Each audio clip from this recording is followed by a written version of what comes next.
Hola, ¿nos escuchan bien? Bueno, estábamos esperando unos minutitos antes de arrancar para que se pudieran sumar más compañeros.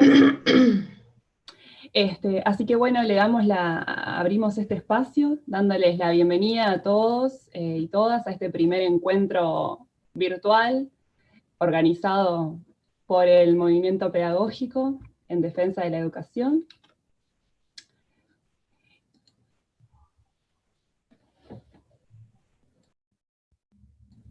Hace ya un tiempo que venimos conversando con el grupo sobre la situación actual, las peculiaridades de la enseñanza. En este contexto, las tensiones, las preocupaciones, los cambios que venimos experimentando los actores del campo de la educación. Y es por eso que nos pareció oportuno organizar este primer encuentro, al que le pusimos el nombre del derecho a la educación en tiempos de pandemia y habilitar un espacio más amplio para el intercambio y la reflexión. Entonces, la idea es que este conversatorio va a estar organizado en los siguientes momentos, una primera instancia en la que presentaremos el movimiento, sus principales objetivos y preocupaciones. Una segunda instancia en la que vamos a compartir algunas de las preguntas que nos llevaron a organizar este espacio. Luego un momento más expositivo donde le daremos la palabra a nuestros invitados del día de hoy. Y bueno, y un espacio final de preguntas en el que ustedes nos puedan arrimar sus inquietudes, sus dudas, etc. Los invitamos a estar escribiendo en el chat del live. Así que, bueno, le doy la palabra entonces a Felipe y a Victoria para que arranquen presentando el movimiento. Bueno, buenos días. Primero plantear una cuestión que en definitiva en esto del manejo técnico, no sé, el otro día conversábamos que hace 2 meses apenas si sabíamos de la existencia de esta posibilidad. Y entonces una de las cosas que definimos para que no nos pasara nada en esto de la seguridad y cuestiones que están pasando era justamente usar esta forma de que algunos estuviéramos por Zoom y el resto lo viera por YouTube. Bueno, para evitar que justo la primera actividad naufragara porque alguien se metiera a molestar, como ha pasado en otras clases y varias actividades que han quedado frustradas. Entonces, tiene que ver con eso. Esto dificulta el intercambio, entonces por eso que vamos a estar pidiendo que ustedes interactúen por YouTube, por Facebook, por Instagram. Hay compañeros que vamos a estar siguiendo, compañeras y compañeros que vamos a estar siguiendo esto. Esta entonces es nuestra primera actividad. Y precisamente antes de la pandemia, antes de la COVID-19, también iba a ser nuestra primera actividad en esta fecha, que ya la habíamos definido. Iba a ser una actividad presencial con otra temática y también la íbamos a transmitir por esta vía, porque bueno, pensando en cómo facilitar el acceso a compañeras y compañeros que están en el interior y que a veces desplazarse generaba una dificultad adicional. Entonces, bueno, recapitulando con las compañeras y compañeros, dijimos, bueno, vamos a hacerlo y vamos a hacerlo por esta vía, ya nos habíamos fijado esa fecha, y bueno, intercambiando, dijimos, bueno, qué mejor que pensar el derecho a la educación, que es lo que nos convoca a formar parte de este colectivo de pensamiento pedagógico, en definitiva, cómo pensar esto en tiempos de pandemia. Comentarles un poco el surgimiento del movimiento pedagógico en defensa del derecho a la educación, ese fue el nombre que nos dimos. La gestación de este movimiento se remonta al tercer encuentro Forma Escolar y Experimentación Pedagógica, un sábado lluvioso, frío, del 17 de agosto del año pasado, en la Facultad de Humanidades y Ciencias de la Educación.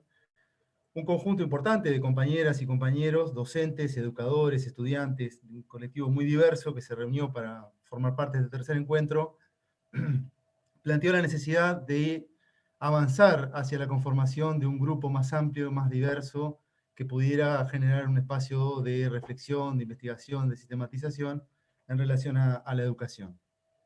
Ahí empezamos a trabajar, tuvimos varias reuniones, y bueno, nos permitieron ir construyendo Primero, dar cuenta de la compartimentación por sectores que se visibilizan en ese ámbito, en el ámbito de la educación, y la necesidad de generar espacios que contrarresten esa compartimentación. De ahí surge la conformación de este espacio para poder intercambiar, debatir, confluir en ideas sobre el quehacer pedagógico y la defensa del derecho a la educación. Como hemos explicitado en el documento, que ustedes lo podrán haber leído en el blog y en las redes sociales, el pilar central del movimiento tiene que ver con reflexionar, investigar y promover el derecho a la educación en defensa de una educación esencialmente democrática y como bien público hacia la justicia social. Concebimos la educación como antidestino, en los términos que lo plantean Pablo Martínez y Camila Falkin, y pensamos en una educación como acontecimiento posible, que puede recuperar la figura del profesional de la educación como sujeto activo dentro de su práctica educativa, que asume su responsabilidad vinculada de forma directa con la noción de educación como derecho, lo que supone efectuar las mayores acciones posibles para que cada uno de los sujetos pueda ejercer ese derecho. En un mundo regido por la ética del mercado y bajo el paradigma neoliberal, donde lo que prima es la competencia, el individualismo, y donde la educación y la cultura se vuelven mercancía, y los sujetos son producto también, un producto mercantil, entendemos que el trabajo cooperativo, la resistencia y las propuestas contrahegemónicas colectivas se tornan imprescindibles para ir construyendo alternativas. Le paso la posta a Victoria.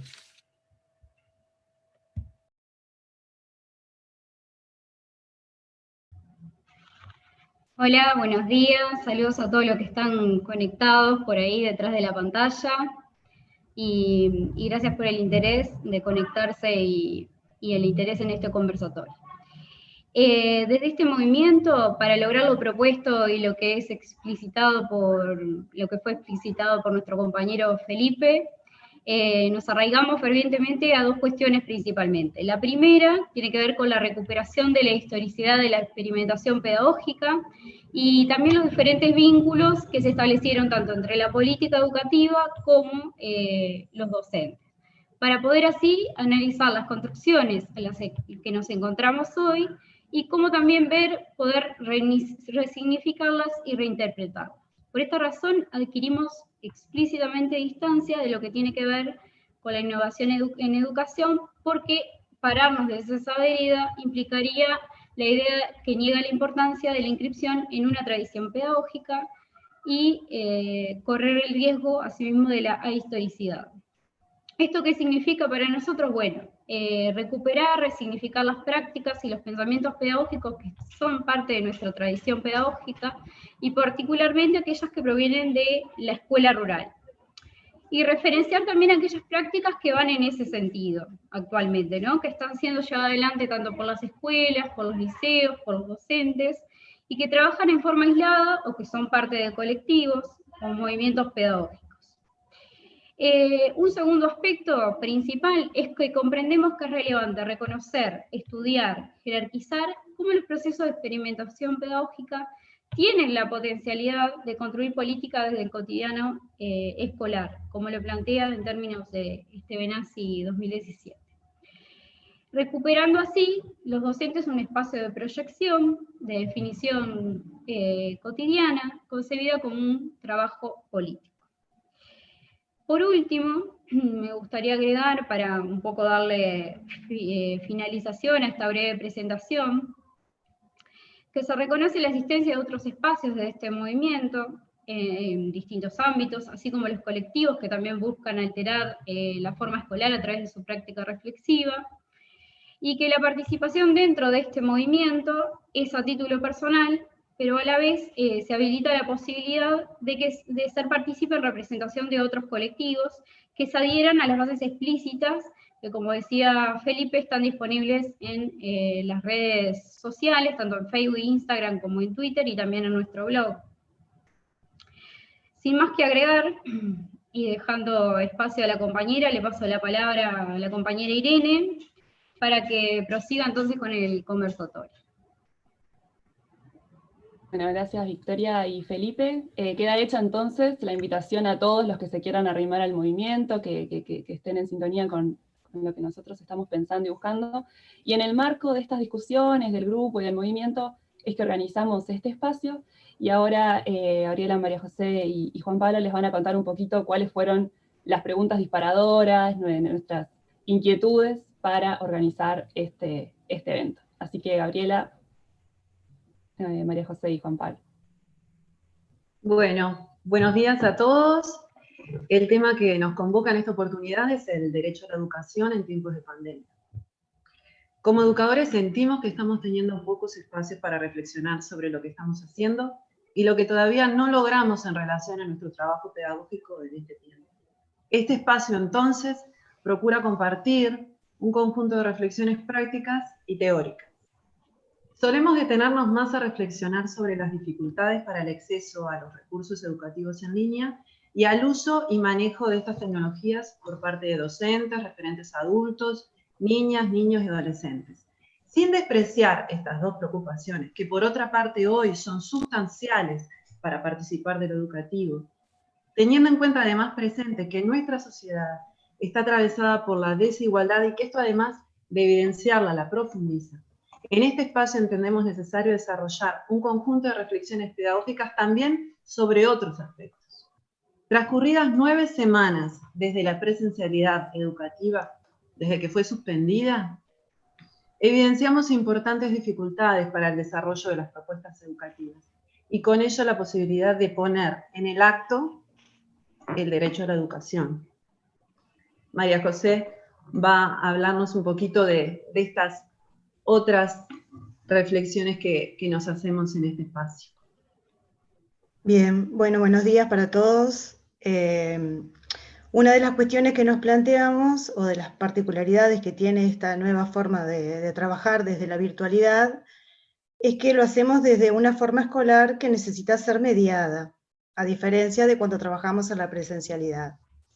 Hoy los niños, las niñas y los adolescentes están tomando contacto con una propuesta escolar que está siendo mediada por la tecnología en primer lugar, pero también, en la mayoría de los casos, por un adulto referente, que es quien tiene que interpretar, aclarar, plantear, de alguna manera resignificar lo que son las propuestas que los docentes plantean a los chiquilines. De la misma forma ocurre a la inversa, la devolución del trabajo de los chiquilines vuelve a ser mediado mayormente por un adulto, sobre todo los más pequeños, y nuevamente por la tecnología para que llegue al docente ese trabajo. Entonces, pasar de una forma escolar que no fue creada ni pensada para esta mediación a trabajar en estas circunstancias nos lleva a algunas preguntas y algunas reflexiones que tienen que ver, por ejemplo, con qué pasa con el derecho a la educación en esta forma mediada, sobre todo por una cuestión tecnológica. ¿Qué pasa, qué acontece en la mediación con los referentes adultos? ¿En qué medida los docentes estamos reconociendo esa mediación, ese adulto que está presente en el ida y vuelta con la propuesta educativa? ¿Y cómo podemos aprovechar de alguna manera o considerar ese adulto como parte del vínculo pedagógico que se está estableciendo? Y además nos preguntamos qué pasa con la parte de los vínculos mediados, cómo se establecen vínculos mediados por una tecnología y por otra persona que forma parte de este vínculo. ¿Qué dimensiones centrales de esos vínculos persisten en la mediación y qué otras se pierden ante esta nueva forma escolar? Juan Pablo. Gracias, María. Un tercer elemento que queríamos poner sobre la discusión para organizar lo que es el conversatorio tiene que ver con esto de que venimos pensando de la escuela organizada para el desarrollo de la enseñanza, ¿no? Entendemos que la escuela, como organización, fue concebida para organizar la enseñanza, el año escolar, los grados, la asignación de docentes por alumno, los espacios. Y si tuviéramos que pensar una escuela organizada en función de los aprendizajes, requiere habilitar múltiples trayectorias escolares porque los sujetos desarrollan los aprendizajes en tiempos, ritmos y espacios muy diferentes. A partir de esa idea, la escuela organiza la enseñanza y procura controlar el desarrollo de los procesos de aprendizaje, una operación que entendemos siempre termina siendo frágil. En el contexto de pandemia actual, esa característica parece que se exacerba a partir de ese vínculo mediado que nos planteaba recién la compañera, la distancia, el tema virtual. Los docentes tenemos muchas menos posibilidades de saber qué les está pasando a los alumnos con la enseñanza que planteamos. En este sentido, algunas interrogantes para abrir este conversatorio tiene que ver con qué pasa con las propuestas de enseñanza y los aprendizajes, qué pistas podemos tener en relación a los procesos de aprendizaje, y cómo podemos plantear la enseñanza teniendo en cuenta esas dificultades que conlleva la virtualidad.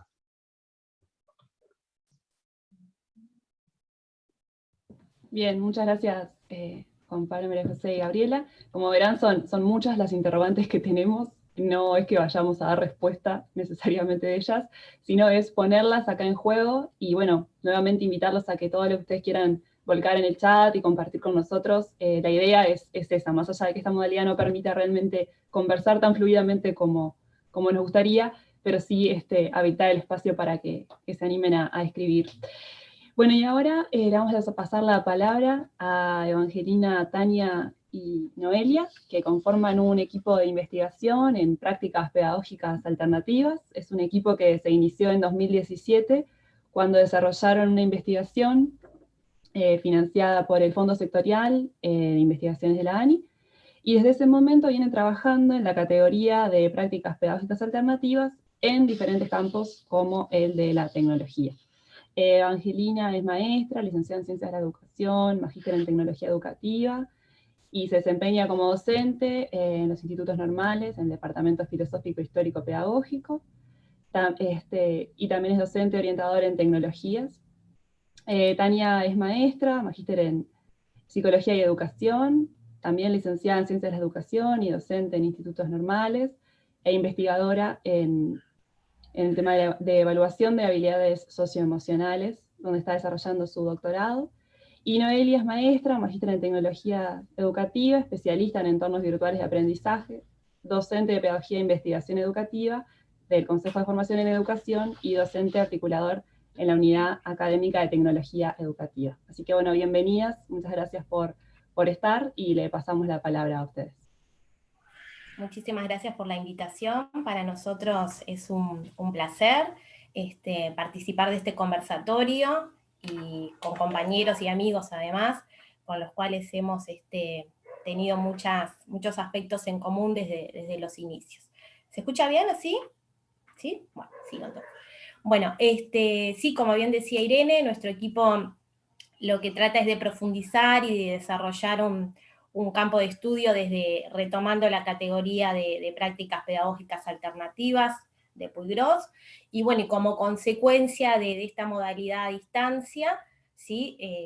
Bueno, estamos viendo que se viene como generando una especie de movimiento, valga la redundancia con lo que nos convoca, de movimiento colectivo, solidario, en esto de, bueno, pareciese que no salimos a las calles, pero salimos a las redes, de alguna manera, a compartir iniciativas, propuestas, recursos, y a darnos nuestra propia voz de alguna manera. Y en ese sentido, creemos que la categoría de prácticas pedagógicas alternativas nos facilita pensar un poco la reelaboración de los saberes en el contexto actual, su impacto ahora y después, y también nos invita, bueno, a aproximarnos, a dar respuesta quizás, a poner en juego alguna de las preguntas y cuestiones que ustedes hoy proponían al principio.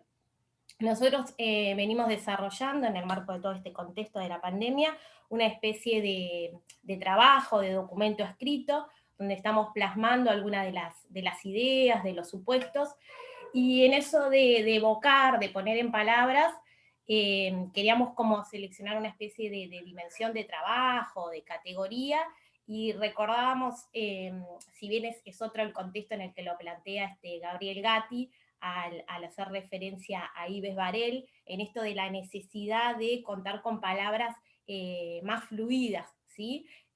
Para tiempos versátiles. Y en esto de buscar palabras más fluidas, nosotros tomamos el término de desplazamientos como categoría, y a partir de ahí enunciamos diversos supuestos a los que llamamos desplazamiento, no en el sentido de pasaje genuino de la presencialidad a la virtualidad, porque justamente se trata de todo lo contrario, pero sino en el sentido de intento, de movimiento, de proceso, de recorrido, ¿sí? de intentar hacer algo en este entorno virtual al que hemos sido de alguna manera forzados o empujados. Otra de las líneas de trabajo, ahora después voy a desarrollar un poquito brevemente esto de los desplazamientos. Otra de las líneas de trabajo que venimos desarrollando tiene que ver con, de alguna manera, materializar, poner en palabras estos supuestos, estos desplazamientos, y lo hemos hecho a través de una especie de tipología textual, si se quiere, de discurso, como es el manifiesto. Y de esto después Eva les va a comentar un poquito. Y la tercera línea de trabajo viene siendo el divulgar, el difundir, el poner en difusión diferentes propuestas. Entonces trabajamos también en una línea de sistematización de experiencias alternativas en el entorno de la virtualidad, que después Eva es la que les va a comentar un poquito eso. Me voy a enfocar en la idea de los desplazamientos, y en esto de los desplazamientos nosotros uno de los que evocamos tiene que ver con pensar la pedagogía en este contexto. Y creemos que se está tratando de una pedagogía que los registros pedagógicos, tanto pedagógicos como psíquicos, ¿no? Porque nosotros no hemos sido protagonistas de una situación de pandemia. Entonces creemos que de alguna manera estos registros pedagógicos con los que contamos, en muchos casos se vuelven insuficientes para la situación por la cual estamos siendo desplazados de alguna manera. Pero a su vez, por otro lado, se genera una especie de movimiento de construcción colectiva de una episteme pedagógica que nos va dando como algunas pistas para poner en acción o poner en juego estas situaciones o estas cuestiones que nos venimos interpelando entre todos. No se trata de una continuidad pedagógica, sino de una discontinuidad pedagógica a la que hemos sido impulsados, y que ha puesto en evidencia muchos aspectos que parecían estar consolidados, pero ahora vemos que no es así. Retomando un poco la idea de Daniel Brailovsky, ¿no? En esto de la tecnología ha sido puesta en su lugar. Y bueno, creo que estamos tomando mayor conciencia de cuáles son las verdaderas potencialidades de la tecnología y cuáles no. Y eso queda como en evidencia. Otro de los desplazamientos de los que hacemos referencia tiene que ver con pensar la categoría de educación a distancia. Como decíamos hoy al principio, no como esta transposición de la presencialidad a lo virtual, porque requiere de una forma escolar, de un formato de hacer escuela innovador, novedoso, diferente, donde las consignas que teníamos en nuestros registros pedagógicos de la presencialidad y de los rituales escolarizantes no se adaptan a estos momentos, ¿sí? Entonces, en esto de la educación a distancia, uno de los aspectos que nos parece fundamental es pensar es la contextualización de las actividades o de las consignas que proponemos en los entornos virtuales, y por otro lado, la intencionalidad pedagógica que tienen esas actividades al ser propuestas, ¿sí? Y no tenemos que tener miedo, de alguna manera, pensábamos en el equipo, a esto de sentir que el docente está perdiendo el control, ¿no? Porque no sabemos si los gurises en la casa hacen lo que le mandamos, si no lo hacen. Entonces, quizás hacer una pausa en eso que viene tan arraigado a la tradición y a la identidad docente de tener el control de todo, ¿no?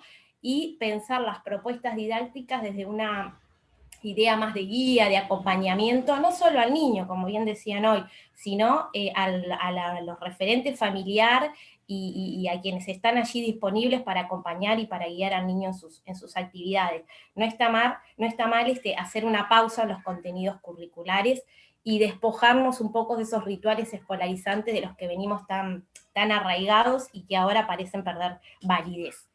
Otro de los desplazamientos que desarrollamos allí en el documento, que después le vamos a dar también difusión, tiene que ver con la brecha digital. Y si bien nosotros venimos como en una ganancia con esto, ¿no? A partir de la llegada del Plan Ceibal, que a su vez nace con un claro objetivo, no pedagógico en sus inicios, sino un objetivo social, que es la equidad, la conexión para todos, los dispositivos para cada niño. Eso, bueno, logró achicar un poco la brecha digital, pero aún así siguen en evidencia algunas otras dificultades. Y en esto de la desigualdad social, lo que se pone en evidencia y se atenúa también son los entramados económicos y sociales de las diversidad de familias con las que los niños, de las que los niños forman parte. Entonces, también se ha venido generando en esto de la idea del quedarse en casa, no pensar solo en que los niños se quedan en casa, sino en cómo se quedan en casas y en qué casa se quedan. Entonces, hacer visible esto pero hacer visible también la idea de pensarlo, porque lo pensamos ahora en el contexto de la virtualidad porque aparece atenuado, pero ya estaba allí presente. Entonces también cuestionarnos un poco de por qué ahora hacemos una mirada tan incisiva sobre esto, que en realidad ya estaba latente antes de que llegara la pandemia, pero ahora queda en evidencia, se atenúa, y también queda en evidencia en esto de las desigualdades sociales, la insuficiencia también de las políticas estatales al servicio de todo esto que está pasando, ¿verdad? Bien, y otro de los desplazamientos que venimos trabajando tiene que ver justamente con la relación entre la familia y la escuela, ¿no? Esta relación de puja que siempre ha estado allí latente en los ámbitos educativos. Y es decir un poco más de lo que ya veníamos formulando, ¿no? La idea de acompañamiento, de guía, de trabajar con una familia aliada, de que las consignas no vayan dirigidas solo hacia el niño, sino que vayan dirigidas al colectivo familiar, pensar en la diversidad familiar no solo en la forma en que se constituyen, sino además en la diversidad de competencias con las que las familias cuentan, tanto respecto a la disposición para trabajar y acompañar a los niños, como en las propias competencias digitales con las que las familias puedan estar contando o no, y que haga más difícil o más fácil el acompañamiento a los hijos. Después desarrollamos 2 desplazamientos más que tienen que ver con la evaluación en el campo de la virtualidad y con los contenidos. Y ahí a lo que hacemos referencia es que cuando todo esto surgió, tenemos la sensación como que la primer preocupación que apareció por parte de los docentes es cómo evalúo ahora, cómo hago la evaluación diagnóstica si justo me agarra ahora, a mediados de marzo, abril, y tengo que evaluar, tengo que saber cuál es el panorama de los gurises con los que voy a tener. Y en algunos casos es tanta la insistencia en la preocupación en esta evaluación, y a veces nos olvidamos que capaz que los gurises hasta ya se olvidaron de la cara de la maestra, porque la maestra solo interactúa por la plataforma de forma escrita, y no sé, a mí me pasa con la gurisa mía, por lo menos, que le pregunto, y dice, ay, a veces no me acuerdo mucho de la cara, porque capaz que no tiene tanta esa interacción visual a través de las plataformas, y hay algunas cosas del orden de la presencialidad que en el registro tecnológico no nos acompañan, se pierden, se atenúan, otras cuestiones más interesantes.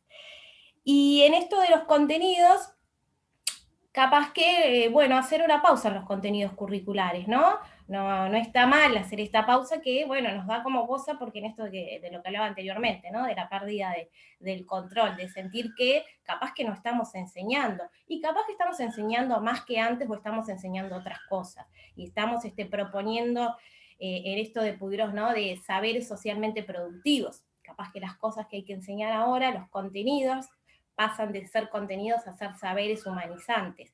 Y está bueno esto de poder pensar este contexto como una oportunidad de una educación más humanizante, ¿sí? Eso me parece un concepto bien relevante y oportuno. Pero que a veces no se concilia demasiado con lo que son las propuestas programáticas, ¿no?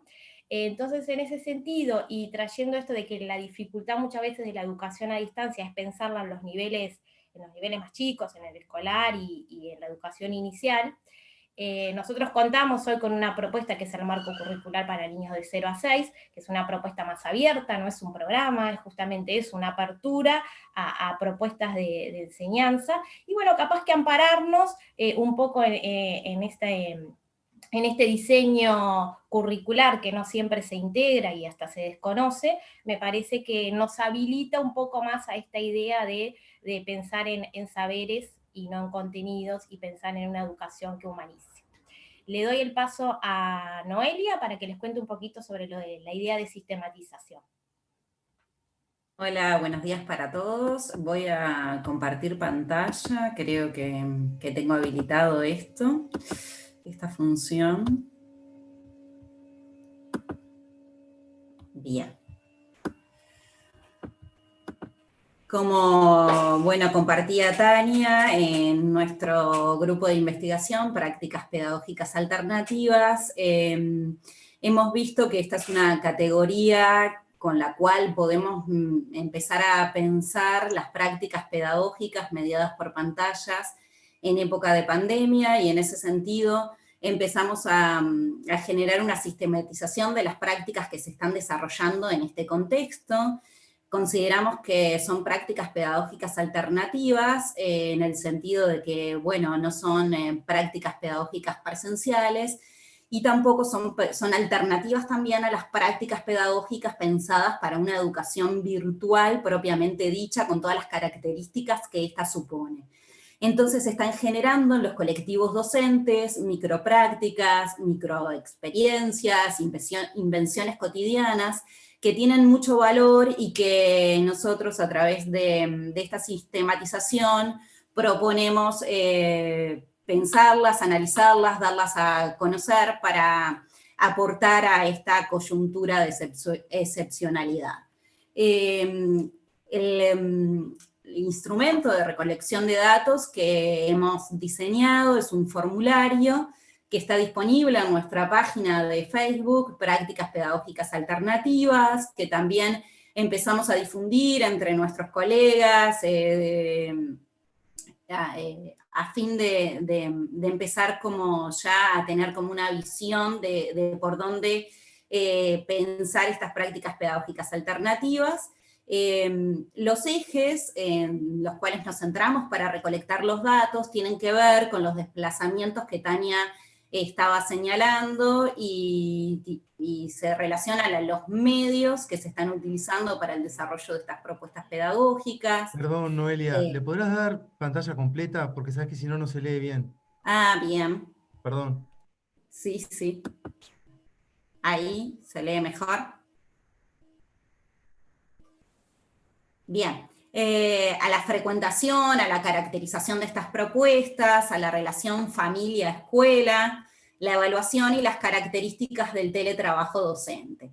En ese sentido vamos a hacer un pasaje bastante rápido por los primeros resultados que tenemos de este instrumento, a modo muy sucinto por el tiempo que tenemos, y bueno, queríamos compartir algunas de las cosas que estábamos analizando. ¿Qué medios se utilizan para desarrollar las prácticas de enseñanza y aprendizaje? En mayor medida se utilizan las plataformas educativas y los grupos de WhatsApp, seguido por las videollamadas.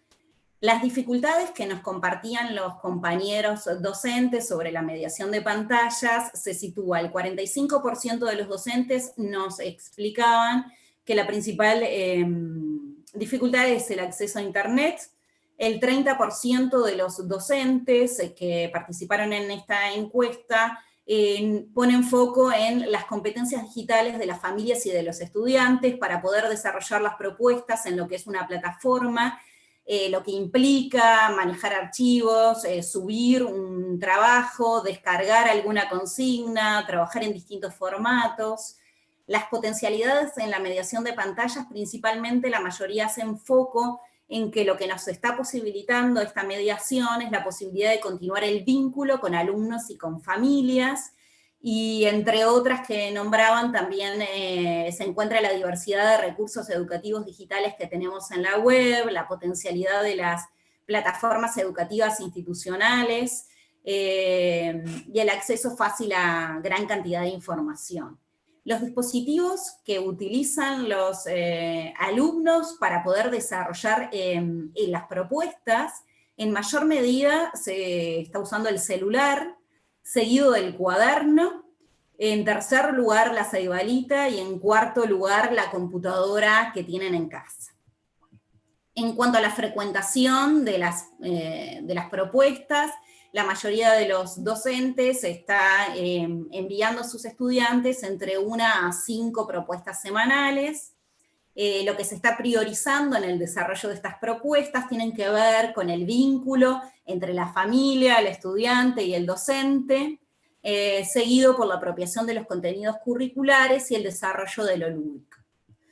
Las principales áreas de conocimiento que están siendo priorizadas, lengua y matemática, porque se consideran como áreas transversales que posibilitan realizar propuestas que involucren lo cotidiano que están viviendo los estudiantes en sus hogares. Y algunos ejemplos de propuestas que los docentes están desarrollando para sus estudiantes, plataformas, foro de intercambios de recetas, ayudar a realizar una comida en familia y luego escribir la receta, realizar instrumentos musicales, grabarse ellos mismos contando cuentos para después compartirlos con el grupo.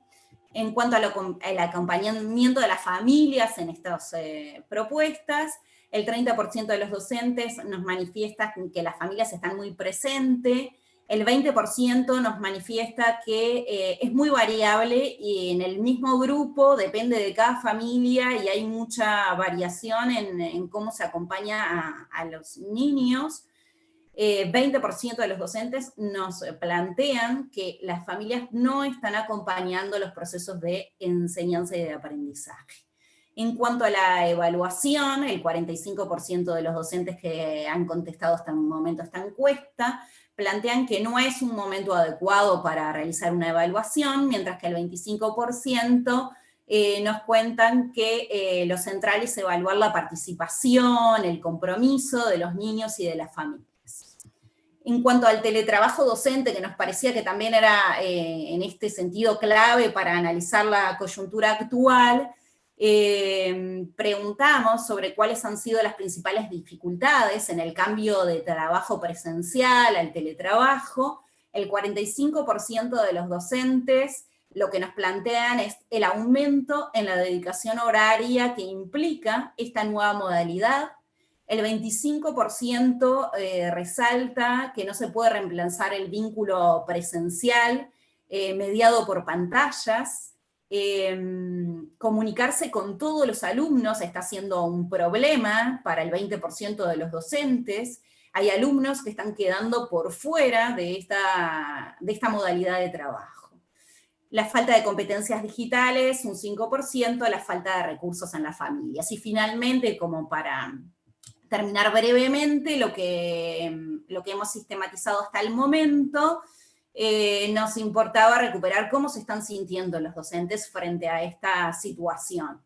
Tenemos un 75% de docentes que se sienten ansiosos, cansados, estresados, exigidos, deprimidos, con altibajos emocionales, menospreciados y asustados. Y no es casual que esté en femenino, porque bueno, es una de las características del trabajo docente, sobre todo en las etapas tempranas, la feminización de este tipo de trabajo. Y docentes que se sienten bien, un 25%. Quise hacer un recorrido muy breve, por lo que empezamos a sistematizar, y bueno, invitamos a los docentes que nos acompañen, que puedan quizás ayudarnos a completar este formulario para pensar un poco más sobre cómo se están dando estas prácticas en este contexto. Le paso la palabra a Evangelina, que sigue con la tercera parte del trabajo que venimos desarrollando, como lo planteó Tania, que tiene que ver con un manifiesto que empezamos a trabajar sobre las prácticas pedagógicas.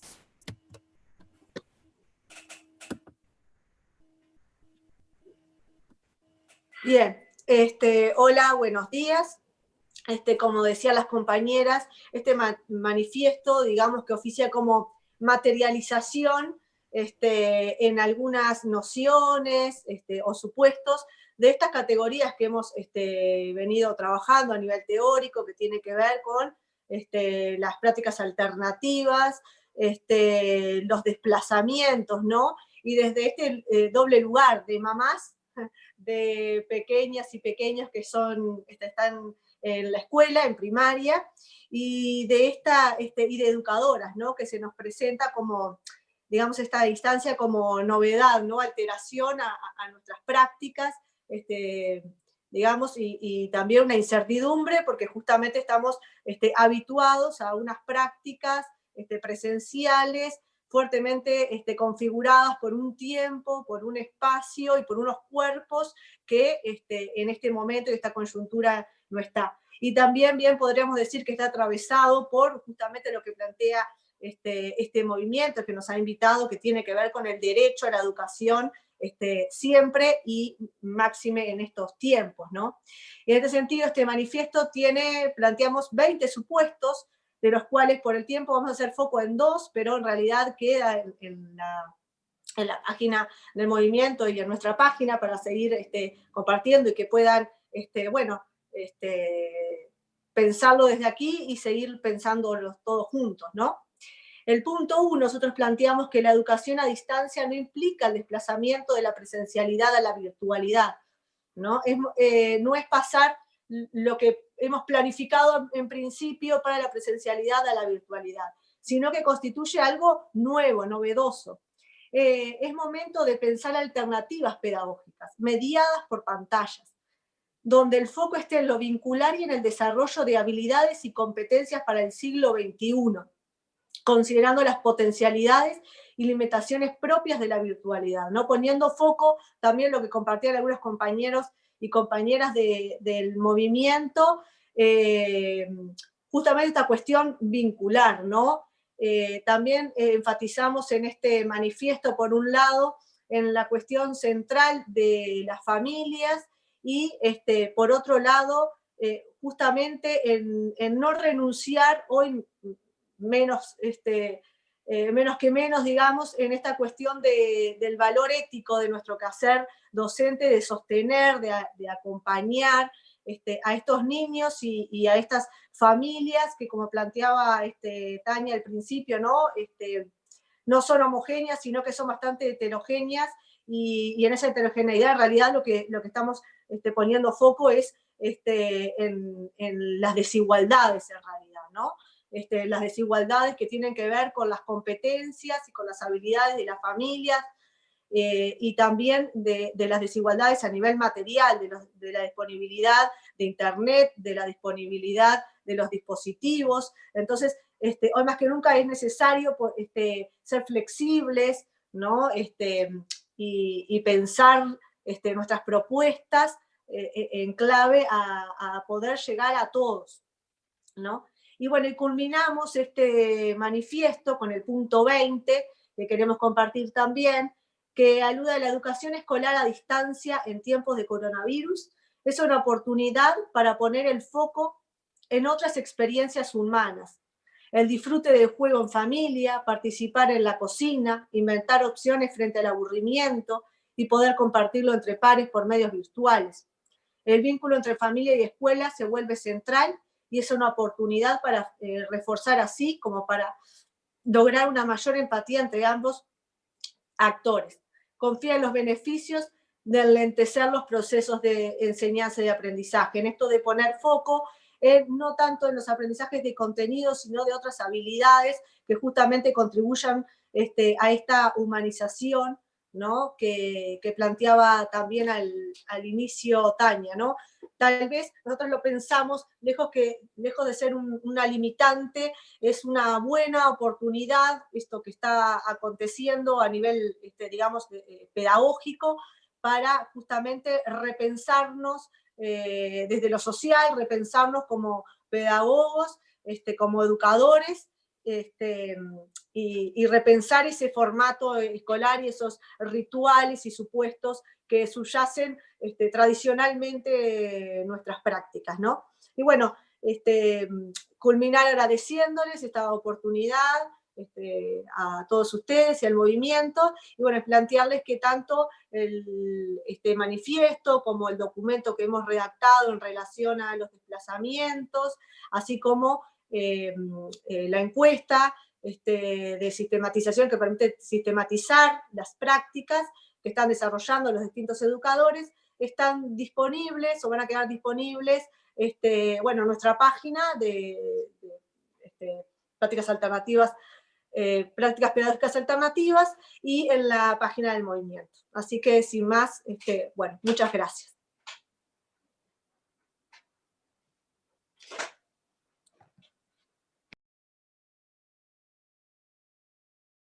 Muchas gracias a las tres por lo que compartieron. La verdad que sí, el tiempo es poco y habría un montón más para seguir bichando las investigaciones en las que están, el manifiesto, así que eso ya lo vamos a estar subiendo a las redes.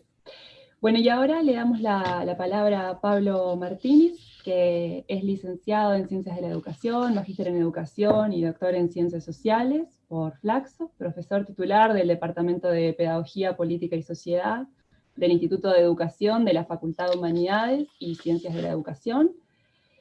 Pablo es docente de grado en la licenciatura en Educación y de posgrado en UDELAR y en universidades de la región, y co-coordina el espacio de formación integral, pedagogía, política y territorio en la UDELAR. Pablo investiga en temas de políticas educativas y acerca de los vínculos entre educación, desigualdades sociales y producción de alternativas pedagógicas. Ha realizado múltiples publicaciones y dirige proyectos de investigación sobre estas temáticas. Así que, Pablo, bienvenido, gracias, y te pasamos la palabra. Bueno, muchas gracias, Irene. Buenos días para todos, para todas. Antes que nada, sin duda que agradecer al movimiento la invitación para compartir este espacio. Sin duda que cualquier espacio que se pueda generar en estos momentos para pensar y actuar en relación al derecho a la educación es un espacio muy significativo, y particularmente, sin duda, la idea de construir un movimiento pedagógico que esté centrado en la idea del derecho a la educación particularmente, yo diría que más que algo necesario es algo absolutamente imprescindible, por lo cual mi saludo a los compañeros y a las compañeras que están impulsando este esfuerzo de trabajo colectivo, porque, bueno, sin duda que es algo absolutamente necesario, oportuno, pertinente en estos momentos. Y bueno, desear, por supuesto, la mejor de las trayectorias al movimiento y por supuesto, comprometer el apoyo y la colaboración siempre en todo lo que sea posible. Antes que nada, quería señalar que escuché con mucha atención la presentación de Tania, de Noelia, de Evangelina. Me pareció sumamente interesante. Uno se queda con ganas de seguir escuchando cómo vienen estos procesos de reflexión, de producción de conocimiento sobre esta situación tan particular que estamos viviendo, pero además, más en general, sobre estos procesos de construcción de prácticas pedagógicas alternativas. Sin duda que también es una actividad central en estos tiempos también que vivimos.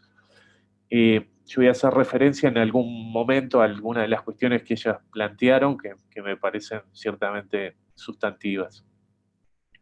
De todos modos, mi intervención va a intentar ubicar una mirada, si ustedes quieren, en términos por ahí más estructurales. Me parece que lo que las compañeras han planteado nos ha permitido tener una mirada y un acercamiento particularmente interesante a lo que está pasando y a cómo se están significando y resignificando estas prácticas, y por dónde sería deseable también que fueran resignificadas. Entonces yo voy a poner otro eje para el intercambio, que es intentar también pensar estas cuestiones en términos, decía, si ustedes quieren, estructurales, más de sistema. A mí hay una primera cuestión que me parecía interesante ubicar en esto de pensar el derecho a la educación, qué implica el derecho a la educación en estos momentos, que es que la primera gran reacción y que se pudo apreciar cuando empezamos con este proceso de distancia física y se cierra, se deja de habilitar la educación en términos presenciales, uno miraba en los medios de comunicación cómo se cubría, qué noticias eran las que se cubrían con respecto a esto, particularmente en la educación primaria, y cuáles eran las preocupaciones que circulaban, inclusive hasta también en los colectivos sindicales en términos más amplios, Y la gran preocupación estaba centrada en torno al tema de la alimentación, ¿no? El problema era cómo se iba a mantener la alimentación de los niños que efectivamente la reciben a través de la escuela, y creo que además esta preocupación fue aumentando rápidamente con el crecimiento de los niveles de desempleo que se empezaron a dar paralelamente a todo este proceso. Pero a mí lo que me parecía interesante apreciar en esa preocupación es que parecía que el problema educativo que teníamos en ese momento era cómo se iba a mantener la alimentación de todos los niños que la reciben a través de las escuelas, ¿no? Parecía que este era el tema, esto era lo que se tematizaba. Y que por supuesto, sin duda, es una cuestión central, ¿no? Pero lo que quiero decir es que parecía que este era el problema de la educación, cómo se mantenía la alimentación. Y pensándolo esto desde el punto de vista del derecho a la educación, uno no puede menos que tener la impresión que las desigualdades previamente existentes, en esto de pensar el derecho a la educación, rápidamente tienden a extenderse, tienden a ampliarse, ¿sí? Generándose una suerte de fragmentación del sistema educativo, ¿no? Una nueva fragmentación sobre las fragmentaciones ya existentes, ¿no? Ya que probablemente lo que teníamos era dos situaciones: entornos educativos en los cuales rápidamente tendió de algún modo a reorganizarse algún tipo de actividad vinculada a los contenidos de la enseñanza, y otro fragmento del sistema en el cual el problema era cómo vamos a resolver lo cotidiano en un punto tan básico como la alimentación. Y de hecho, muchos colectivos docentes se organizaron inclusive con una perspectiva muy solidaria para intentar de algún modo apoyar a las comunidades en las que están insertos frente a una situación que ciertamente se planteó como de emergencia alimentaria, claramente, ¿no? Y este reflejo de los colectivos docentes a mí me parece que es algo absolutamente destacable, porque cubrieron un espacio, ¿sí?, que las políticas públicas no estaban cubriendo, ¿sí? Hubo una reacción más rápida de colectivos docentes que se organizaron para esto que de las propias políticas públicas. Y esto me parece muy destacable. Aunque lo que queda, digamos, allí plasmado es que, digamos, un fragmento, un segmento del sistema,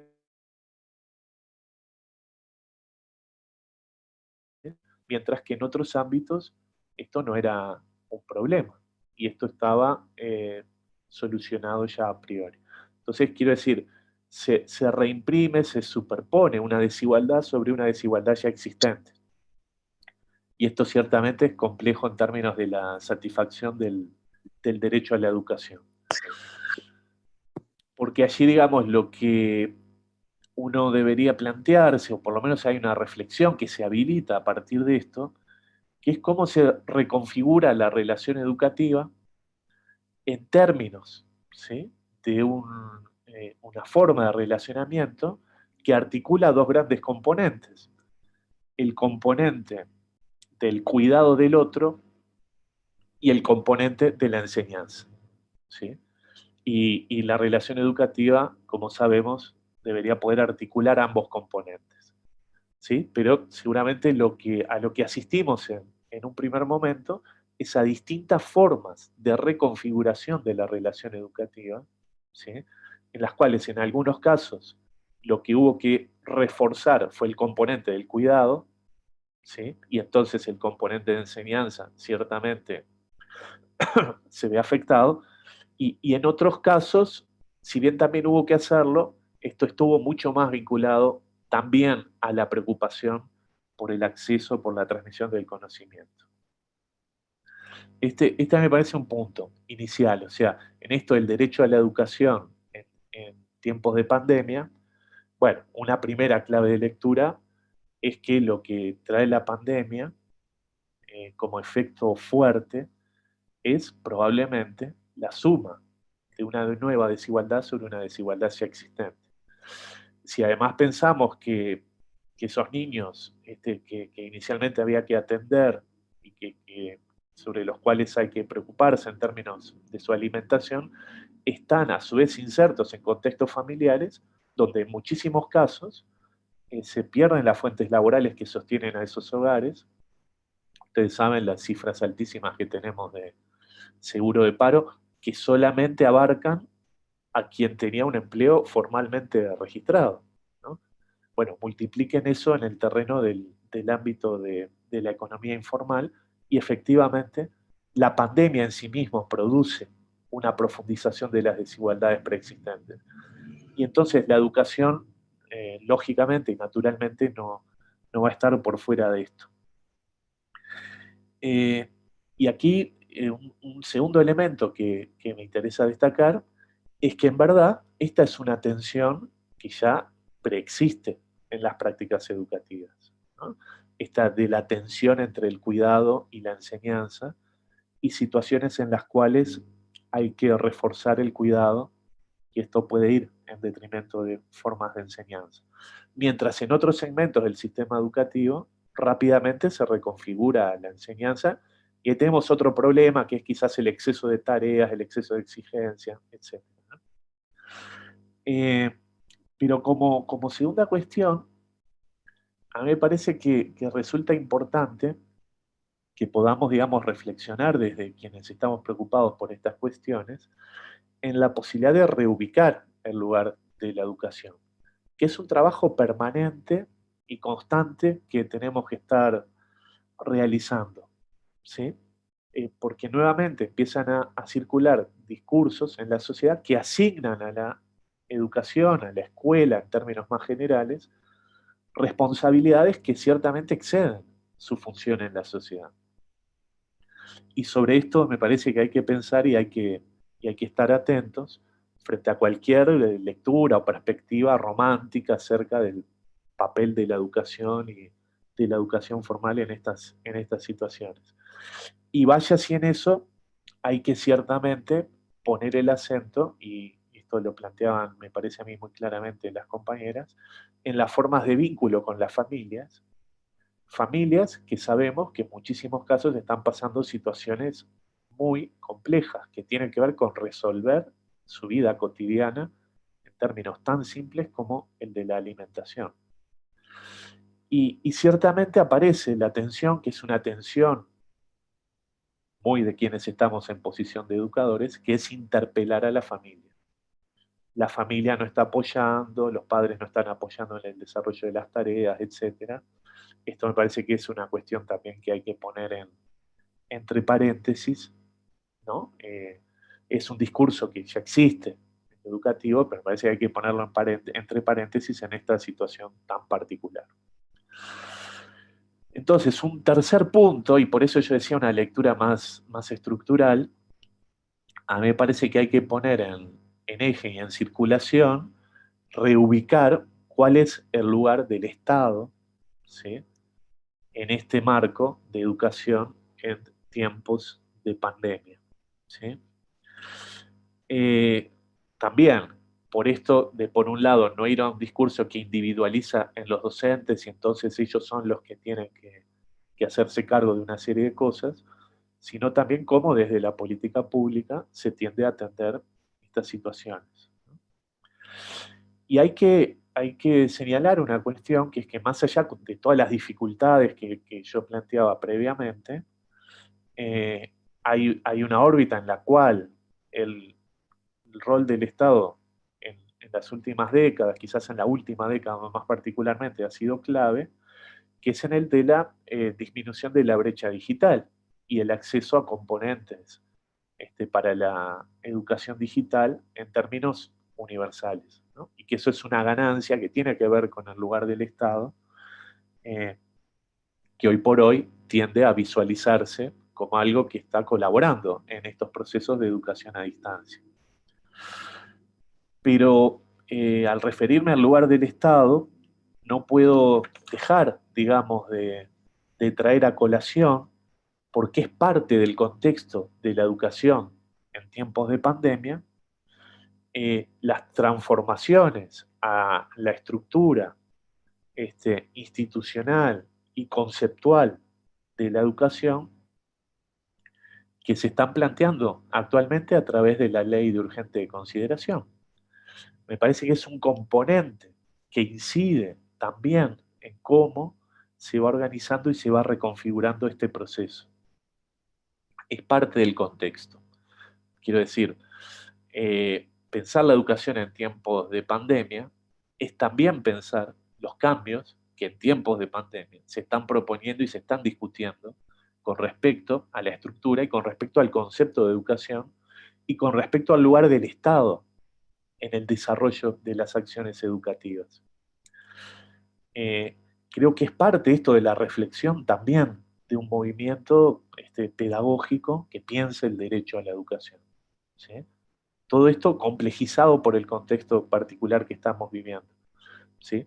Pero también hay que intentar que el efecto, entre comillas, pandemia, no nos deje por fuera de la visualización de estos procesos de fondo y estructurales de transformaciones que se están planteando. En ese sentido, quiero referirme muy brevemente a tres cambios, a mi juicio, sustantivos que se están planteando en la ley de urgente consideración y que ciertamente en esto de pensar el lugar del Estado interviniendo en situaciones, por ejemplo, como la actual, me parece a mí generan un horizonte de enorme preocupación. El primer elemento que quiero señalar, ¿no?, del proyecto que está en discusión en este momento en el Senado, es para mí uno de los más importantes que está en discusión, que es la eliminación del carácter de pública, ¿sí?, del Sistema Nacional de Educación en nuestro país. La ley que está en discusión, en el artículo 186, plantea justamente la supresión de ese carácter de público, ¿no?, y la organización del sistema en términos de Sistema Nacional de Educación, ¿sí? Esto, uno de los principales efectos que tiene es que se eliminaría la coordinación entre las entidades de educación pública en el país. Quiero decir, se eliminaría la coordinación que actualmente está radicada en la Comisión Coordinadora del Sistema Nacional de Educación Pública entre la Universidad de la República, la ANEP, la UTEC y el Ministerio de Educación. Espacio clave y fundamental también en tiempos de pandemia para asegurar el despliegue de conjuntos de iniciativas y de acciones de política educativa coordinadamente en todo el país, ¿sí? Este me parece que es un punto clave, ¿sí? Muchas de las acciones que se están pudiendo desarrollar actualmente tienen que ver con la existencia de una coordinación en el Sistema Nacional de Educación Pública. Coordinación que debe ser además sistemática, por eso debe estar regulada por una ley, no puede quedar librada a los impulsos y a las voluntades individuales de los distintos actores. Un segundo punto que me interesa destacar y que tiene que ver directamente con la posibilidad de disponer de personas formadas para las prácticas educativas son los cambios que se proponen en la formación en educación, ¿no? En las cuales se elimina, digamos, el carácter universitario de la formación en educación, ¿sí? Se establece que cada centro educativo, en el artículo 197, cada instituto de formación docente deberá por sí postular para ser reconocido como institución universitaria, no como sistema, sino cada uno particularmente, lo cual ciertamente produciría una atomización en el sistema, facilitando las posibilidades de ser institucionalidad universitaria quienes tienen más capacidad instalada, que por lo general tienden a estar en Montevideo o en algunos lugares del interior del país, y ciertamente complejizando los procesos en muchos lugares del interior del país. Y a su vez en el artículo 173 se plantea la existencia de un sistema nacional de becas para quienes estudian formación en educación, pero se establece que esas becas estarán dirigidas a quienes estudian formación en educación en instituciones de carácter universitario. Hoy por hoy, las instituciones de carácter universitario de formación en educación son todas privadas y abarcan el 1% de la matrícula. ¿Sí? Vaya si esto genera complejidad. Y un tercer punto, y me parece muy clave para las reflexiones que queremos tener aquí, es sobre la nueva organización de las políticas docentes, que están vinculadas al estatuto del funcionario docente y también del funcionario no docente. La propuesta de ley de urgente consideración establece la posibilidad de la creación de un nuevo estatuto que estaría en paralelo al existente. En ese nuevo estatuto se podrían establecer compensaciones a los docentes vinculados al cumplimiento de las metas de política educativa. ¿Sí? O sea, el Estado establecería ciertas metas de política educativa, entonces en tanto las instituciones lo logren llegar a esas metas, los docentes podrían recibir compensaciones salariales y obviamente si no las lograran, no adquirirían estas compensaciones. Imagínense ustedes si ponemos eso a funcionar en este momento, ¿no? Quienes están en mejores y en peores condiciones de cumplir con las metas, sean estas cuales sean, ¿sí? Pero además imagínense un sistema que organiza sus centros en función del cumplimiento de ciertas metas, que necesariamente, justamente para hacer metas evaluables, deben ser cuantificables, ¿sí? Y deben estar orientadas en relación a algunas variables que puedan ser medidas, ¿no? Y esto básicamente a nivel de los países que se ha desarrollado tiene que ver con las evaluaciones de aprendizaje, ¿no? Lo cual a su vez circunscribe la práctica educativa y su evaluación a un instrumento muy concreto que deja por fuera la complejidad y el conjunto de objetivos educativos que perseguimos cuando estamos educando, ¿no? Aquello que en su momento Antelo llamaba los efectos secundarios de la educación, pero que son fundamentales, ¿no? Que van más en los planos de construcción de ciudadanía, valóricos, etc. Pero además, el nuevo estatuto podría incorporar la posibilidad que los directores de los centros, a los efectos de conformar planteles estables, que es algo muy deseable, que existan planteles estables en los centros educativos, podrían tener la capacidad de contratar o no docentes para trabajar en sus centros, ¿sí?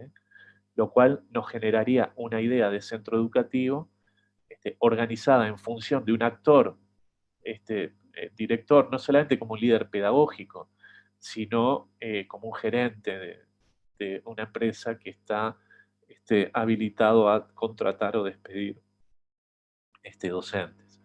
Lo cual lo aleja, en verdad, de ese liderazgo pedagógico y lo pone en realidad en otro registro. Imagínense ustedes la organización de un centro docente en el cual los docentes estemos viendo a ver qué tan bien o tan mal estamos con el director para ver si vamos a poder seguir trabajando allí.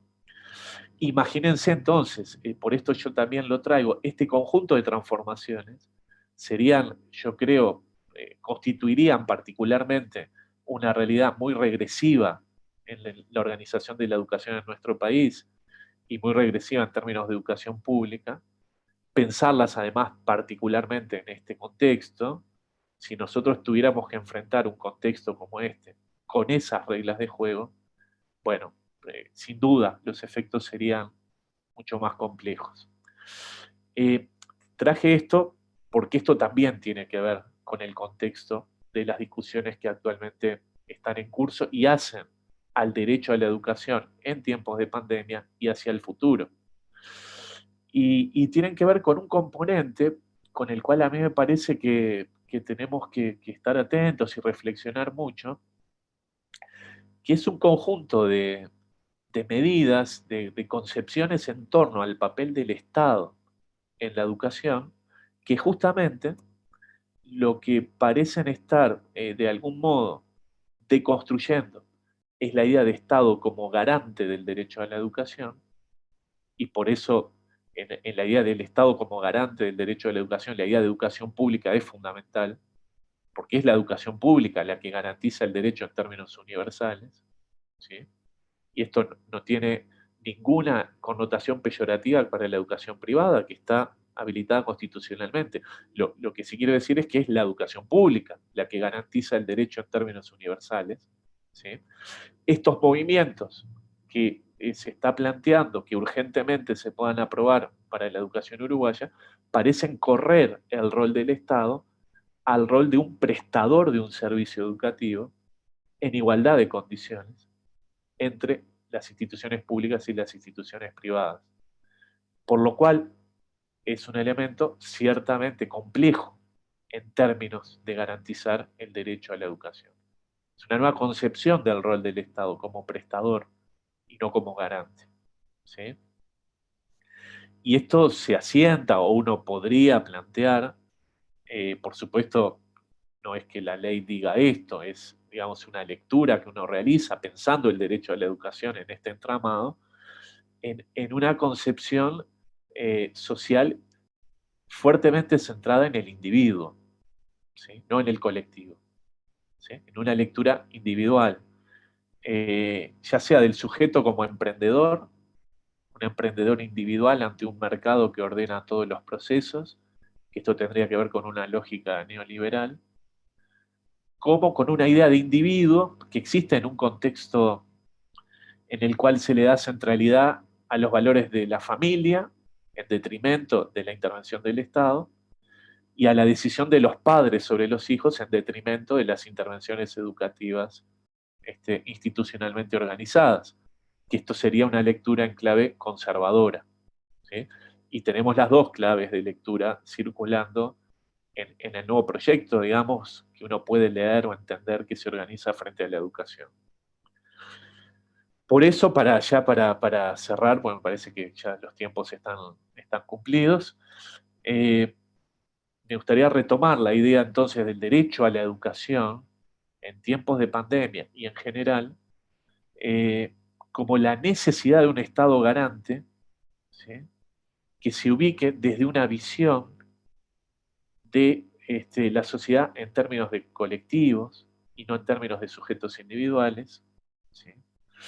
Esto, por supuesto, si uno lo lleva rápidamente al terreno pedagógico, tiene que ver con reconocer multiplicidad de trayectorias escolares, sin duda, en términos de una mirada colectiva que pueda reconocer particularidades, lo cual no quiere decir aislar a los individuos, sino reconocer las distintas posibilidades de organizar trayectorias escolares. Supone muy fuertemente, y esto es algo que yo creo que está en tensión en la discusión de los cambios sobre la educación, recuperar la profesionalidad docente, que es un componente central. Si muchos procesos hoy por hoy se están pudiendo sostener y llevar adelante, es porque tenemos una base de profesionales de la educación con una formación y un compromiso absolutamente destacables. Por esto es un problema pasar de concebirlos como profesionales responsables por una intervención educativa, éticamente ubicados, a individuos que recompensaremos económicamente si cumplen con las metas que establecemos. Son dos modelos diferentes. Yo entiendo que recuperar la idea de derecho a la educación es recuperar la profesionalidad del docente. Y en esta cuestión central que el manifiesto del movimiento pedagógico recupera, que es esta idea de antidestino, ¿sí? Que es justamente, ¿no?, pensar cómo las prácticas pedagógicas, y acá digo prácticas pedagógicas alternativas, y lo ato con el planteo de Tania, de Noelia y de Evangelina, ¿sí?, se construyen en alternativas en tanto propician otra normalidad que disputa con la normalidad realmente existente, ¿sí?, que tienden a instalar la posibilidad de otras formas de otras formas de construcción de vínculos, otras formas de construcción de los sujetos, otras formas de concebir la educación. ¿Sí? En esta idea que ellas plantean también de poner en el centro los saberes humanizantes, que a mí me parece un concepto absolutamente clave. En este proceso y en este contexto de disputas en torno al derecho a la educación, hay que entender que el derecho a la educación es algo que está en disputa, ¿sí? Que es algo sobre lo cual es necesario tomar una posición y realizar acciones en su desarrollo. En esta disputa, el lugar de los colectivos docentes, nuevamente, ¿sí? Vuelve a colocarse como central.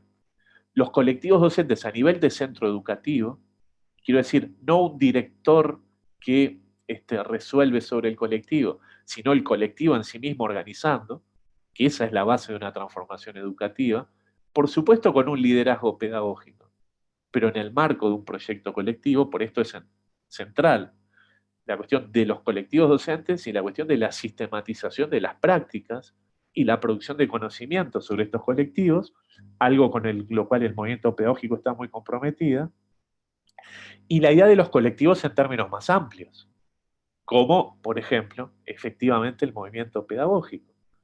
Esto es absolutamente clave. De lo que se trata es de poder construir actores colectivos que disputen el derecho a la educación, no solamente desde un lugar reactivo, ¿no? De decir, bueno, defendemos algo que hubo en un momento, sino que esa defensa, desde un movimiento pedagógico, necesariamente tiene que tener una capacidad propositiva, ¿sí? Lo que queremos, a su vez, es construir en esta dirección. Y eso tiene que ver justamente siempre con la participación en términos colectivos, pero con el esfuerzo metódico y sistemático de producir conocimiento, sistematizarlo y mirarlo y leerlo críticamente. Por eso investigación, sistematización, intercambio, para mí son componentes centrales. Y terminaría subrayando del manifiesto que planteaban las compañeras, el punto justamente de la construcción de alternativas pedagógicas, ¿sí? En el caso ellas lo planteaban mediados por pantallas, y me parece un desafío maravilloso pensar esto en este contexto que toma cariz una profundización de un proceso de desigualdad, pero además, y quiero terminar con esto, en un contexto en el cual se abre un inmenso mercado, la posibilidad de construir la educación como un inmenso mercado, que es el mercado de la educación a distancia. Construido desde la perspectiva neoconservadora como el homeschooling, ¿no?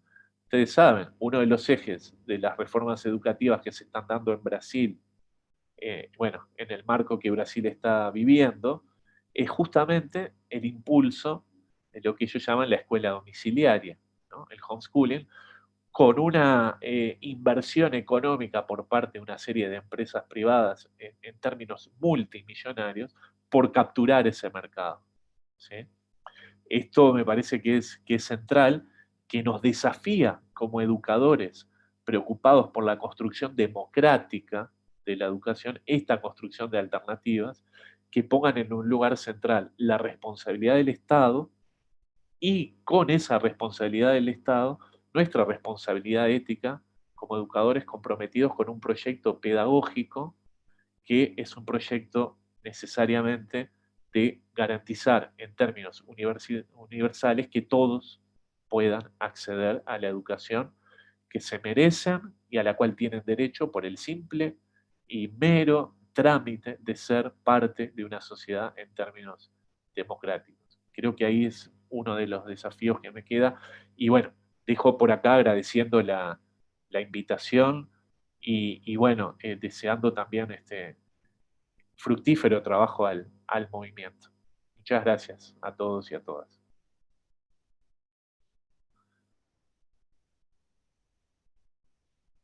Bueno, muchas gracias, Pablo. La idea ahora es compartir quizá algunas preguntas o inquietudes que han surgido en el chat. No sé, Felipe las ha ido sistematizando para poder compartirlas y volcarlas al grupo. Bien, preguntas en sí no hay muchas, hay algunos comentarios y me parece que en función de esos comentarios se puede de alguna manera repensar la participación de las compañeras y de Pablo. Comentarles, porque los que están siguiendo por YouTube lo están viendo, pero quizás los que estamos por acá no, que están participando unas 110 personas de la actividad. Hay varios agradecimientos por el espacio y por las intervenciones de las y el panelista. Luego algunos compañeras y compañeros que nos están siguiendo, que además, aclaro, nos están siguiendo de varias partes del interior, de Montevideo, algunas conexiones desde fuera de Uruguay. Una compañera me preocupa el diálogo que podamos tener entre estas nuevas experiencias desde la posibilidad del vínculo virtualizado y las políticas educativas que se pueden establecer en un futuro cercano. Otra compañera dice, ojalá este tiempo, aparte de aprender otros caminos de medios tecnológicos, sea una oportunidad para no volver a la misma escuela de hace años. Luego se plantea cuán importante es pensar el lugar que le damos a la reflexión en nuestras propuestas pedagógicas, a distancia o de manera presencial. En definitiva, rescata la preocupación por la reflexión de esas propuestas pedagógicas. En cierta manera, y donde se pudo, donde los colectivos son más fuertes, se multiplicaron las maestras comunitarias, en cierto sentido. Por otro lado, se plantea que es un momento en el cual podemos y debiéramos, como actores políticos, tomarlo como una oportunidad para rever las formas escolares y sobre todo escuchar a los chiquilines para hacer algo. Después, y no para también hace un énfasis ahí, no para una pseudo participación de los chiquilines, ya que no tienen muchas ganas de decir por qué no ven las acciones. Por otro lado, se plantea que sin duda debemos rever tanto las formas escolares y establecer nuevos vínculos con los niños y las familias. Después, otra participación, me inquieta la tranquilidad de todos, más allá de la movilización del otro día, que de alguna manera, si la LUC se aprueba, a partir de los comentarios que hizo Pablo y traían, o en otras participaciones.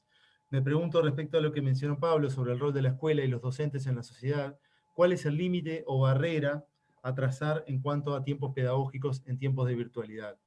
En definitiva, podríamos decir que hay una preocupación, qué está pasando con lo escolar en este contexto, y también una preocupación por la vuelta a lo escolar, que luego de esto que nosotros decimos, bueno, esto no es, o pensamos, esto no es un paréntesis, sino que es parte de una nueva, o de la posibilidad de reelaborar lo escolar. Estaba viendo si ahora en el momento que yo leía apareció alguna otra cuestión. No hay comentarios. Agradecimientos. Y acá la última dice, ¿cuál es la diferencia entre trasladar la escuela a la casa y hacer otra cosa? Alterar, se pregunta una compañera.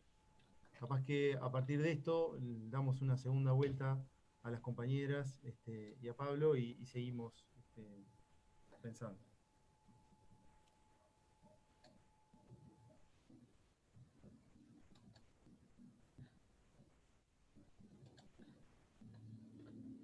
No sé quién quiere tomar la palabra sobre estas cuestiones. Noelia, Tania, Angelina o Pablo, habiliten sus micrófonos y pueden ir comentando sobre estas preguntas o comentarios.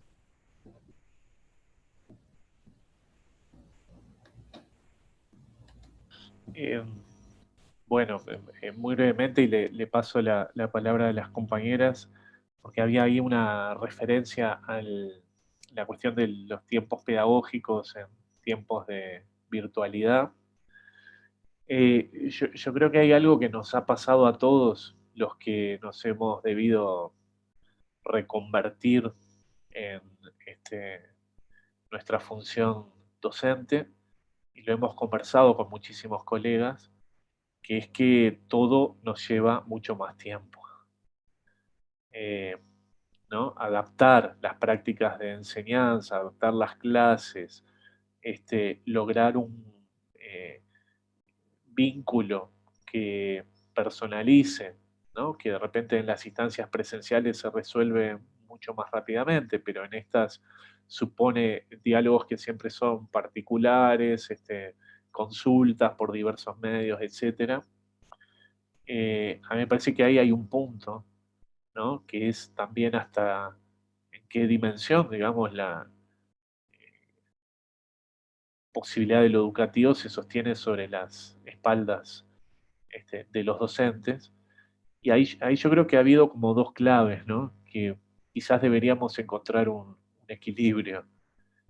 Yo creo que hay una posición, y probablemente uno tiende a caer en esa, que es en algún sentido voluntarista, que es ponerse muchas cosas sobre la espalda y se terminan sosteniendo los espacios educativos con un desgaste a nivel de docentes, y particularmente en los casos en los que además por la cuestión del aislamiento, los docentes conviven con hijos más chicos y tienen toda una dinámica familiar que sostener. Es realmente, yo creo, un esfuerzo titánico que se realiza y que va sobre las espaldas de los docentes y que habría que reconocer en algún momento. Y he visto también la otra posición, ¿no? Bueno, mi contrato es para ir a dar clase, no es para estar inventando cosas así a través de la computadora. También he escuchado ese comentario. Son dos extremos, me parece, de la situación. eh, y necesariamente uno dice, bueno, en esto, pues yo lo vinculaba a esta idea de romantización, ¿no? De pedirle todo a la escuela, pedirle todo a los docentes. Parece que no hubiera otros actores en juego que también puedan participar de esto, ¿no? Bueno, ahí es que encontrar el lugar de equilibrio, y ahí me parece que es fundamental el lugar de los colectivos para poder poner estas cosas sobre la mesa. Tanto los colectivos que reflexionan sobre esto, y como el caso de Tania, de Noelia, de Evangelina, que están produciendo conocimiento sobre esto, o del movimiento pedagógico que articula la reflexión de muchísimos docentes, como también de los colectivos en términos sindicales, ¿no? Estamos hablando también la función del docente, digamos, como intelectual, y la función del docente como trabajador. Esto debería tener un equilibrio. No son posiciones contrapuestas, ¿sí? Pero me parece que tiene que ver con posicionamientos colectivos que ayuden a ubicar los lugares de los justos equilibrios, siempre con la dimensión ética, me parece a mí, que debe estar en el centro, que es que tenemos una responsabilidad, ¿sí? Más allá de un contrato, también es cierto, tenemos una responsabilidad, y defender la educación pública, yo decía, me parece es no solamente la defensa de cosas que pueden tener una tradición centenaria y que nos parece bueno mantener, pero también tiene que ver con asumir esa centralidad del lugar como profesionales de la educación en la propuesta, ¿sí? Y ese a mí me parece un punto clave en estos tiempos que corren. Cómo podemos proponer formas de organizar estos procesos que no recaigan exclusivamente en las espaldas de los docentes, que terminan trabajando más que aquello por lo que están contratados, pero tampoco nos exima de nuestra responsabilidad ética como profesionales de la educación. Hay un equilibrio, yo no tengo la solución, hay un equilibrio complejo ahí, pero me parece que es algo que debe ser tematizado, sobre lo cual es necesario intercambiar, trabajar. Y paso la palabra, quería decir eso, ¿no? Bien, antes quizá de que hablen las compañeras, llegaron dos preguntas también interesantes. Una que hace referencia a los ámbitos de educación alternativos en el marco, por ejemplo, de la educación de adultos, que la pandemia ha pegado muy fuerte, y bueno, que se puede pensar en ese aspecto. Y otro tema al lado de la educación en los centros de privación de libertad, donde la alimentación quizá no es el tema, pero la educación cobra una dimensión muy grande. Surgieron estas dos nuevas interrogantes, no sé si quieren hacer referencia a ellas o a las anteriores que se mencionaron. Bien, en relación, por ejemplo, a esta cuestión de si traemos la escuela a la casa, ¿no? En esta coyuntura, ¿no?, que planteaba hoy Felipe, ¿no?, en las intervenciones anteriores, capaz que pensarlo en clave de desplazamiento, de este desplazamiento que planteábamos de la familia, ¿no? Este desplazamiento está teniendo lugar de la escuela digamos, de la educación en la escuela a la enseñanza en los hogares, que no implica necesariamente, pensamos, ¿no?, esto de traer a la escuela a la casa, en esto de que pensamos justamente que el rol de la familia, no es de escolarizar, en esto de simular los rituales que tienen en las escuelas en los hogares, sino que implica justamente pensar alternativas, pensar otras propuestas desde los educadores que permitan, digamos, ubicar a las familias como aquellos que asisten, que acompañan, ¿no? Y no depositar, como decía Pablo, ¿no?, depositar en unos o en los otros determinadas exigencias que a veces, bueno, justamente no podemos enfrentar, y que creo que enfatizaría, digamos, las desigualdades que tienen que ver con lo pedagógico, ¿no?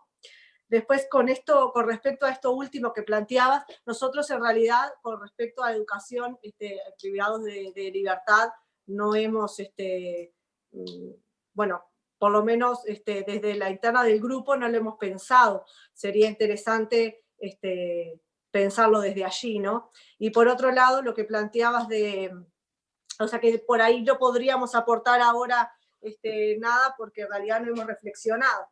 Y en relación nosotros hemos puesto foco en este momento en la educación, sobre todo de los más pequeños, de los de primaria. Pero también pensamos que en los adultos, la educación de adultos, estoy pensando en formación docente, por ejemplo, que nosotros estamos como educadoras, también hay otras particularidades que, si se quieren, lo hacen, digamos, tendremos que pensarlo desde otro lugar, y a su vez no lo hacen tan complejo, porque justamente somos adultos, son adultos los que están allí asistiendo a un proceso de enseñanza, que sí, que en principio optaron por una educación presencial, y que ahora en esta coyuntura se nos presenta virtual, pero que, bueno, seguramente tiene otros recursos que justamente los menores requieren necesariamente de una familia, de otro adulto que esté asistiendo, que esté acompañando, que esté sosteniendo, ¿no? Bueno, por acá lo que voy reflexionando a partir de los planteos, de las cuestiones que han compartido los compañeros. Y Pablo.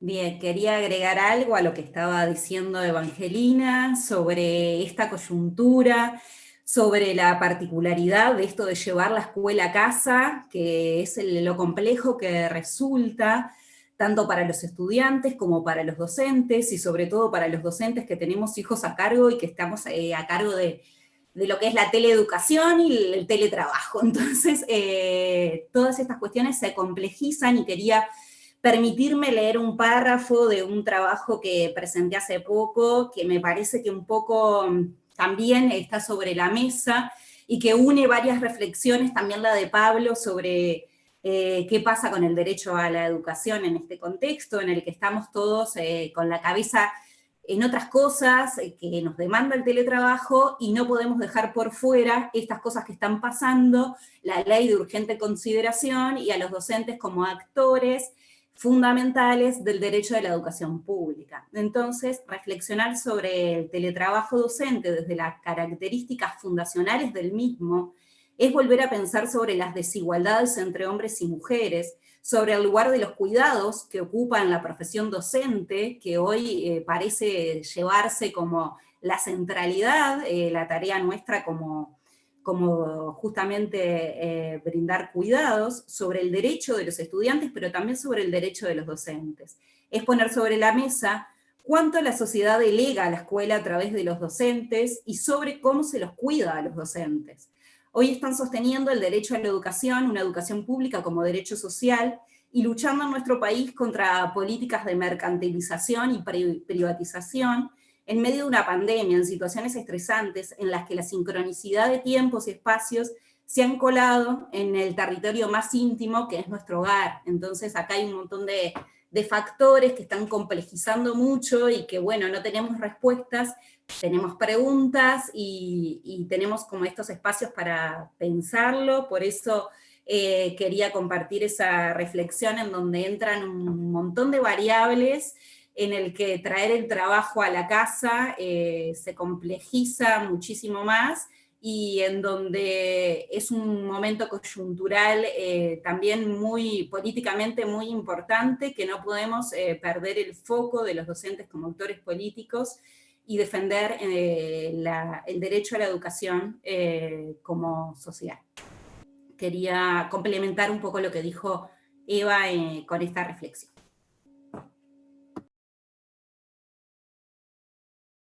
Bien, bueno, muchas gracias.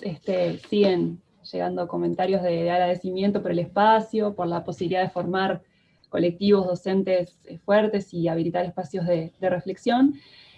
Y bueno, ya a modo de cierre, ha surgido también entre las preguntas y las inquietudes de algunos de los participantes. El tema es, bueno, ¿qué va a pasar cuando volvamos, ¿no? O sea, ¿qué va a pasar al momento del retorno? ¿A qué escuela vamos a volver? ¿Cómo vamos a ser nosotros? ¿Qué tipo de docentes van a volver a esas aulas que parecen que siguen siendo las mismas o no, o nosotros no somos los mismos, ¿no? Entonces, en esta nos preguntamos un poco con el grupo si vamos a ser capaces realmente los docentes de reelaborar lo escolar y cómo en esa reelaboración, y si es que nos vamos a permitir un espacio educativo donde el derecho a la educación se ponga en acto, ¿no? Realmente. Nos preocupa muchísimo qué va a pasar con aquellos niños, niñas y adolescentes que en posiciones tan desiguales en relación al desarrollo de su experiencia escolar, que ha sido mediada por las tecnologías, algunos que han podido acceder un montón, otros poco, otros a veces. ¿Qué ha pasado con el vínculo con los docentes, con los adscriptos, con el personal, digamos, de las escuelas? Y bueno, con esta preocupación es que estamos pensando en la posibilidad de organizar un segundo evento como este, donde nos podamos preguntar todos juntos, bueno, ¿a qué escuela es a la que vamos a volver? ¿Y quiénes vamos a volver a esa escuela o cómo vamos a volver a esa escuela?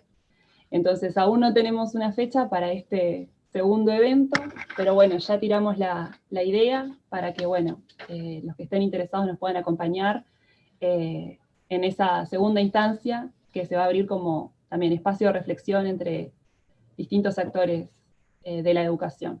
Así que nuevamente les agradecemos a todos, Pablo, Angelina, Tania, y nada, y Noelia, invitarlos a este segundo evento que vamos a organizar.